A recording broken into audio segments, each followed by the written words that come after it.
Hello, everyone. It's great to be here. I'd like to start off with a demonstration. I'd like to have everyone please stand up. And on the count of 3, I want everyone to go like this. Okay? Now, wait. 1, 2, 3. Oh, cool. Standing ovation 1 minute into the talk. All right. It can't get any better. All right. My name is Bruce Barnett.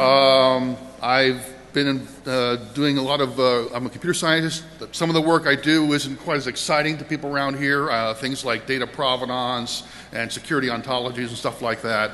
But I'm also a magician. I've been a magician for 40 years, and I have, maybe some of you have read my tutorial on SED, I don't know. Anyone? #1 on Google, but anyhow. So I kept thinking about the similarities between what magicians do and what hackers do. And there's actually a lot in common. You know, first of all, you ever notice magicians are always wearing black, which seems to be, you know, dominant color here. They like to shock people. And we've got a few interesting people around here who are in that category. But mostly, they have secret knowledge. And secret knowledge is the key to both hacking and to be a magician. Because with secret knowledge, and you go against something who has very rigid assumptions, it just blows right through it, and you get profit. Got to put the formula in there somewhere. So what I'm going to do is I'm going to talk about the magician's toolkit, you know, the different things they use to accomplish the illusions that they're doing. And then I'm going to talk about the similarities between what magician's tools are and the hacking tools. I'm going to talk about basic psychology and some advanced psychology, and then I'm going to give an example, putting it all together, saying how I would apply it if I was hacking into a company. So first, let's talk about actions. Like the first one is important to know is the feint. Here's the pencil. See, that was a feint. I knew exactly where the pencil was. I was just pretending I didn't know where. You know, and and you see this in hacking. Like you go to websites and saying, we're now scanning your computer for viruses, and you see little dials spinning around and all that. It's not doing anything. It's just a feint. You know, and the next thing is the bluff, where they're basically saying something that's just an outright lie, and that's typically, you know, like the website saying, "Oh, we've just detected a virus on your computer. Please install this software." So now the third thing is very important. This is the most important thing is the sleight. You take something like this, and it just. Oh, there it is over here. It's no big deal. It's just there it is again. Okay, it's just a secret action with some technique that magicians use, and a lot of times it requires a lot of practice to really be good at this. Some magicians will spend 20, 30 years just doing one sleight and doing it really good. Also, sleights are less valuable the more they're known. If you know what's happening, it's not as effective. Also, sleights can be worth a lot of money. There's an underground economy for magicians where they barter secrets with each other. So what's the equivalent in this in hacking? It's the exploit. It's a 0-day. All these things are true. I mean, a really good exploit is worth quite a lot. A speaker yesterday said they're worth like $100,000 and up for a really good exploit that works 100% of the time. And also, again, if you know about it, it's not as valuable anymore. And there's an underground economy as well. So, and the fourth sort of action is timing. That's very important in magic to get the timing just right. And that can be applied to hacking too. For instance, if you're doing a port scan, you do it over a long period of time, like over months or so, or it probably would not be detected. Now, props. Props are the objects magicians use. And some of them are just regular objects. But there are special objects too. First of all, there's the gimmick. The gimmick is a secret device. You don't see it, but it has a secret function. For instance, if I had a piece of tape, a sticky thing right here, and I could then to put this pencil right here and have it stay in my hand. Now, now there's also another type of gimmick where you don't actually have a special gimmick. You use another gimmick that has a secret function, which is what I did here with my finger. You know, so and the equivalent in hacking, or the gimmick, is the rootkit. You know, it's hidden. You can't find it. You can't see it very easily, but it has a secret function. Now, the next thing is a gaff. A gaff is a device that you see that has a function that you're aware of, but it's been modified. If I take a pencil and I stick a magnet on it or a thread, it becomes a gaffed pencil, okay? Now, and what's the equivalent of this in hacking? That's like a backdoor or an Easter egg function in some software. All right, now the third type of object magicians use is a fake. For instance, if I have a rubber tube and I paint it yellow and stick an eraser on it, it wouldn't really be a real pencil. It would just be like a rubber tube that looks like a pencil, you know. But that's what a fake is. And what's the equivalent of this in hacking? Well, that's like a Trojan horse or a man in the middle. It's not really the website you're going to. It just pretends to be the website, and things are passing through it. All right, now there's people. But first, I'd like to do a demonstration.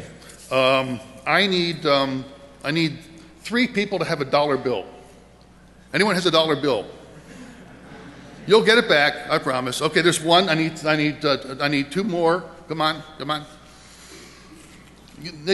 Just stay right there. Okay. 2 more people. Okay. Come on up. No, just no. I'm not touching that bill.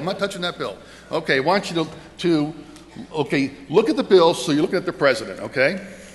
So he's right in the middle. Then fold it in half, right down his face, so the president's on the inside. You got that? All right. Now fold it again, the same direction. Again, okay. Now fold it top to bottom. Fold it the other way down. Okay, and now give your bill to someone else so you don't have your original bill anymore. All right. Now I need someone else. Let's see.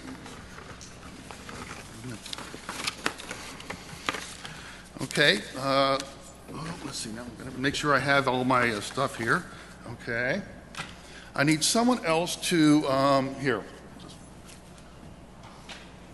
Okay, whoever gets it. Okay, pick it up and point to one of these 3 people.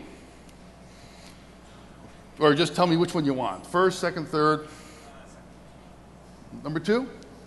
All right, why don't you come on up. Now, I was going to bring a longer pole here. I'm not going to touch the bill, but I'd like you to put the bill in this clip. Now, I was going to have a longer one, but TSA had issues with it, so just put the bill in the clip. Yeah. All right. And the rest of you, you can sit down. You've got a bill. You're all set. Okay. So what I'd like you to do is, why don't you come over here, step over here, and hold this up real high. Okay. Now, I am going to try to read his mind. I'm going to try to determine the serial number of that bill. All right?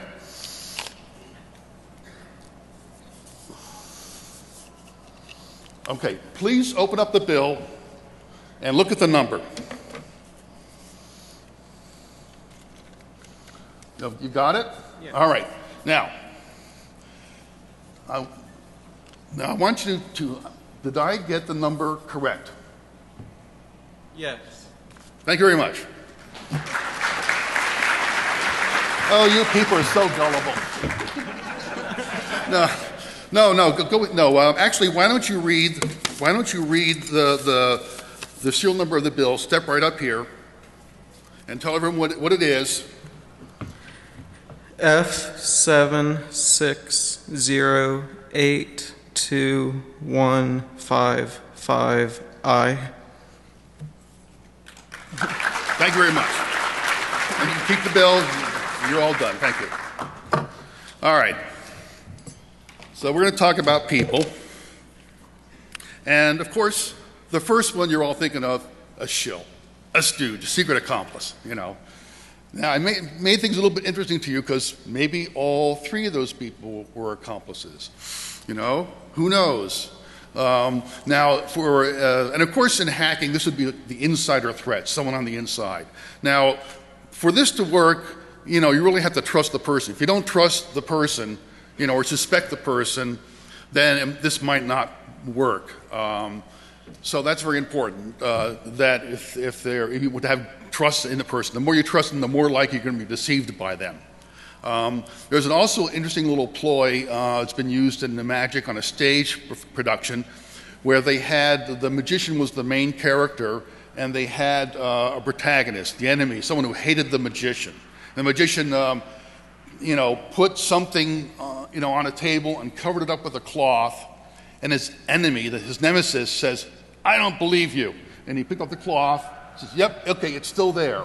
And then, boom, the thing vanished. And what really happened is the person who was the enemy was the one who was a secret accomplice. He stole the item out when no one knew about it. So this could be applied in hacking too. For instance, if you have someone who's an enemy of someone else, and if they say something about this other person, you're more likely to believe them, even though they might be an accomplice. But you see, this is also how it works. You get email, and it's more likely to believe it from a friend than a stranger, and so on. So now the second type of accomplice is an unwitting accomplice. This is like social engineering. That's what I did with the say yes gag. I had him go along with it. Just for some fun. And you see this happening when sometimes social engineering, they call someone up and they give a big, one of your colleagues is visiting our site today and they're having problems getting access to the network and he's kind of busy right now. I'm trying to help him out. Could you please do me a favor, So you see that happening a lot. All right, and the third type is the patsy or the fall guy. So if you want to know how that bill worked, just ask our patsy here. So I'm sure he'll tell you how everything all worked here. Don't ask me because I'm not going to tell you. Okay. All right, now let's talk about psychology. The most important principle in magic is naturalness. The professor, Di Vernon, is a noted expert in magic. He always stressed how magic had to be natural. Tarbell talked about it. A bunch of other people talked about it. If you're doing something and it doesn't look right, like I could have the best sleight in the world, but if I had to go like this when I'm doing my sleight, it's going to be suspicious. So you have to do sleights so they look completely natural. And that's really the most critical thing. In fact, someone said all magical effects have a flaw, and the stuff they do around it helps disguise that flaw, because they really can't be natural. I mean, if they were really that good, they could just, point to someone, do something, boom, make a car appear with waving their hands and all that. They always have to disguise it and do things around that to make it look somewhat natural. But what if you can't? What if you can't be natural? What if you can't do it? Can't be 100% natural? Well, one of the first things a magician tries to do is they try to make it look as natural as possible. For instance, if you have an exploit and it generates 3 log entries, if you can eliminate 3 log entries and go down to 2, that's better. If you go down to 1, that's even better still. If you have no log entries at all, no alarm, stuff like that, that's the best. So that's the goal, is trying to reduce anything or remove anything that is unnatural. If you're going to have use a buffer overflow, if you pick padding of all A's or something like that, the log files might show that up, and that'd be more suspicious than putting something that real file names involved in there. There's even a Mason had an interesting paper on shell code using the English words, which is a very interesting idea.